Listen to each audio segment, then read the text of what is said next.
How to use or redeem Temu gift card. Hi everyone, welcome back to the channel. In this video I'll guide you on how you can redeem or use your Temu gift card, so make sure to watch the video till the end. In order to redeem your Temu gift card, all you have to do is simply go ahead and then make sure to first of all launch the Temu application here.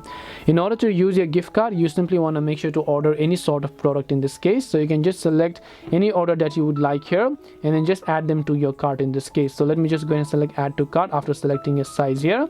Once I select the add to cart option, just go to your cart page here and then you want to simply proceed to the checkout page. But before you proceed to checkout, right under secure checkout options, you'll find different sort of options. Right now you simply want to make sure to enter the promo code or your gift card code on the cart section in the payment page. So just tap on checkout option and then make sure to just select continue to checkout here.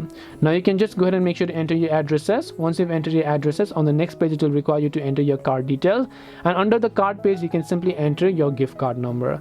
This way you can use or redeem your Temu gift card. Hope this video was very helpful to you guys, and if it did help you, make sure to leave a like and subscribe to the channel. If you have any questions, feel free to leave them down. Thank you for watching and see you in the next video.